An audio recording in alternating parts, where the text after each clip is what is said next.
We're trying to get a feel for how people spend their day at work. So, if you would you walk us through a typical day for you? Yeah. Great. Well, I generally come in at least 15 minutes late. I use the side door. That way Lumberg can't see me. And after that, I just sort of space out for about an hour.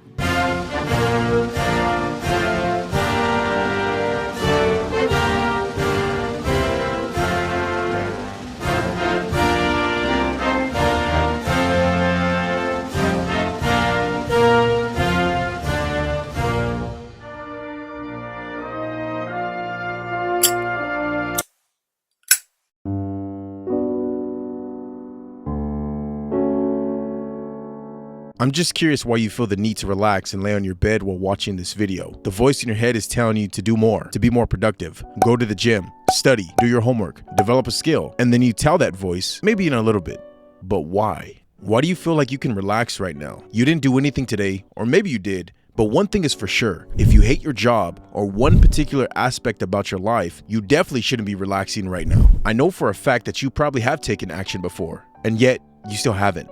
Not by inability, but by choice. If you can't sacrifice for your goals will be the sacrifice. We make sacrifices every day, so choose your struggle.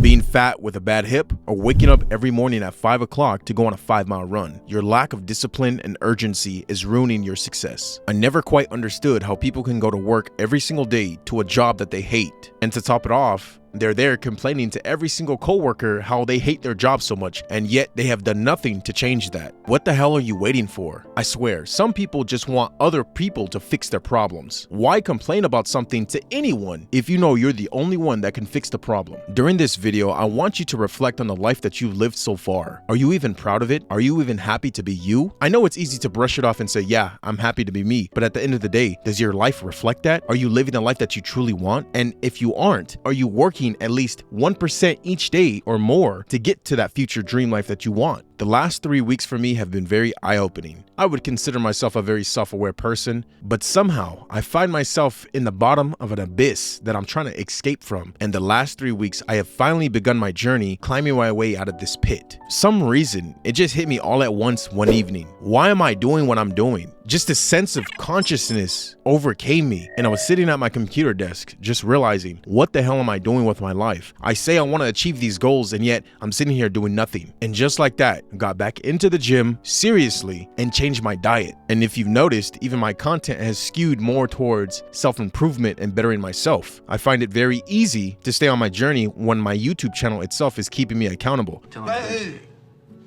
Space out? Yeah, I just stare at my desk, but it looks like I'm working. I do that for probably another hour after lunch too. I'd say in a given week, I probably only do about 15 minutes of real, actual work.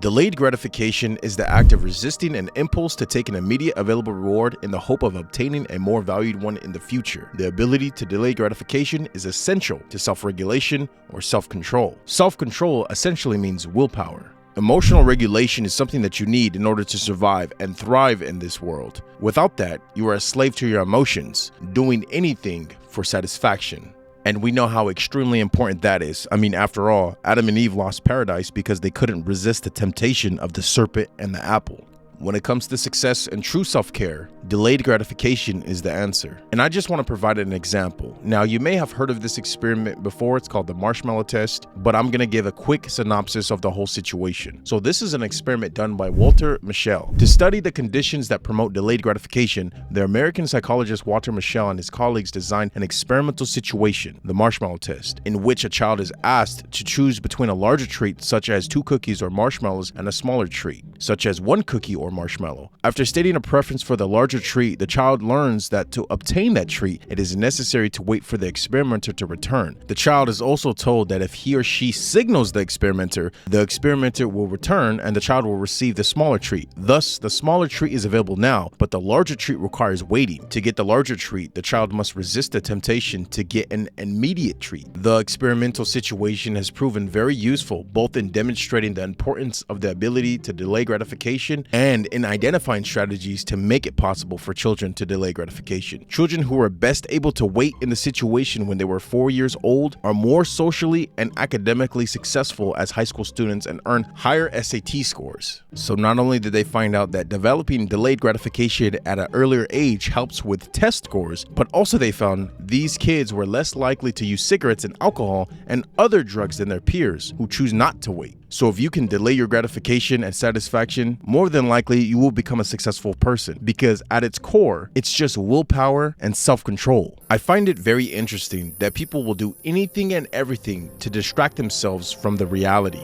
I mean, speaking for myself, sometimes I'll just go on YouTube and binge self-improvement videos to make it feel like I'm doing something with my life, when in all reality, I'm not. But me consuming that content makes my mind think as if I am. It's so hard to make the first step, but once we realize that once you get past the first step, everything else will follow in line. The answers you seek lie in the things you are afraid of doing. Everything from social media, video games, the hub, even relationships and eating can distract you. If you're not in a relationship that's conducive to a productive, healthy mindset, I'm sorry to tell you, but you need to get out of that relationship. If you both aren't striving together to make a better life for yourselves and your future kids, then I don't know what you're doing in that relationship to begin with. At its core, it is nothing but pleasure and satisfaction. The same thing goes for eating. Sometimes we distract ourselves with food, believe it or not. Most of the time, you're not even hungry. You're just thirsty. But you'll want something to do to get your mind off of your work and the challenges that are ahead. So you go cook yourself a meal or you go buy something to eat, when instead you need to finish the work at hand and then eat. That's my biggest philosophy when it comes to eating. For me, I like to get the hard work out of the way first so that after I can eat and actually relax, knowing that I finished the hard work and don't have to return back to it after this meal. Sir, again late night?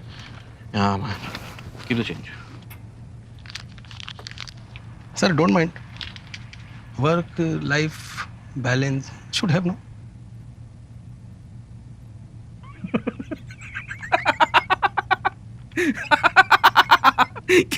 Work-life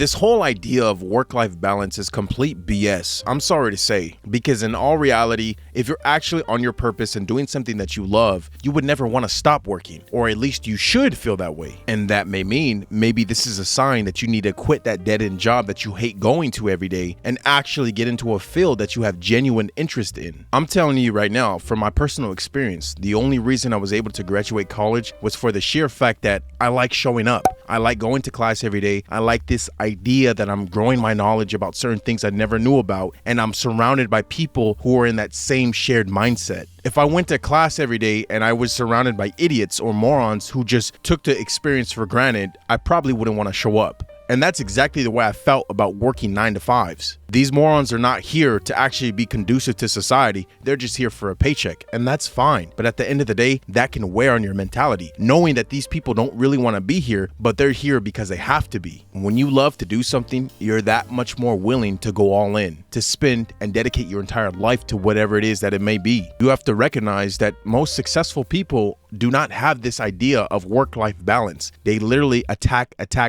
every single day that they can in order to get better at their craft and become the top dog. If you really love this shit, you will do anything for it to become better at it. And that's the best way to see if you're cut out for it and if you actually like what you're doing, to spend the most amount of time doing it to see if you even care. Why are we so accustomed to spending all this time at our 9-to-5s when we don't give a shit about that job, and yet when we come home, we're not willing to start that business or start working on that project that we really want to do? We're devoting all this time to things that we don't even care about, and yet the things that we actually care about, we don't devote enough time to, and just relegate it to the weekends or every now and then. Just remember this: work-life balance is for the average person, and the average person is not who they want to be. Go all in your work, but make sure it's your purpose and passion. You need to treat life like a video game. If you ever played an RPG before, you know that you can customize your character to specifically specialize in certain abilities. I have no idea why people are not doing that, or why people are not looking at life like that. And I don't mean to act like a fool and be on some GTA type of behavior,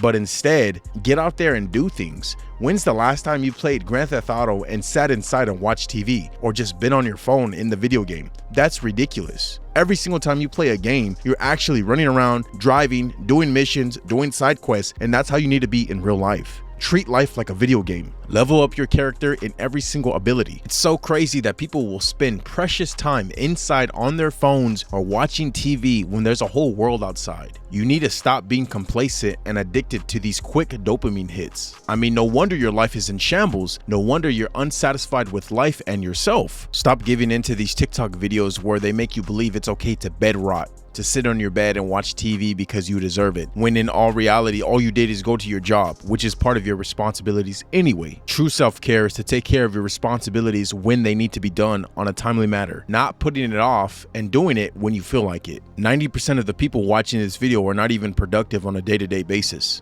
They may think they are because they do small, short tasks that are not conducive to a productive and healthy lifestyle. And that is why I say you do not deserve to relax. You need to work. And I'm not just talking about going to your job and or going to school. You need to be working on top of that on your passion. No one is coming to save you. All you have is yourself. At the end of the day, it's all about finding your purpose and why you're truly put on this planet. It can be very tempting just kick back on the couch not doing anything, but that usually leads to feelings of guilt and unproductiveness. Instead, I challenge you to get up and get out and get something done today. Even small steps like going for a walk, tackling a few tasks, or working on that personal project that you've been thinking about can provide you with a real sense of accomplishment. And trust me, if you've been out of the game for a while and have been really on a lazy slump, it's gonna be hard, but just do baby steps. Productivity gives rise to motivation, which leads to more productivity. It's an upward spiral that feels incredibly rewarding. Don't let yourself get stuck in a rut of complacency and laziness. Now, obviously, downtime is essential for recharging, but be intentional about it. Schedule relaxation periods rather than just falling into them, and really check yourself to see if you even deserve to relax. If you're not going hard enough on a day-to-day basis, more than likely you don't deserve a rest day or a cheat day. That way, you get the refreshment you need without losing entire days to unconscious loathing. The world is filled with opportunities for growth, learning, creating, and achievement. Don't let them pass you by out of comfort and habit. Choose freedom. You have to understand, being productive is real freedom. You actually get to have fun and be energetic, because at the end of the day, you at least know that you're doing something positive for yourself and it's something that's going to actually benefit you rather than sitting on the couch eating potato chips. You need to actually choose to take control of your time and your energy. All it starts with is the simple decision to get up, get moving, and leave the pattern of indoor stagnation behind. Just commit to productive baby steps and watch how contagious and rewarding that mentality becomes. Trust me when I tell you, an amazing life awaits those who are willing to routinely exchange the path of least resistance for a life of initiative, industry, and drive. Will you accept that challenge? The choice is yours.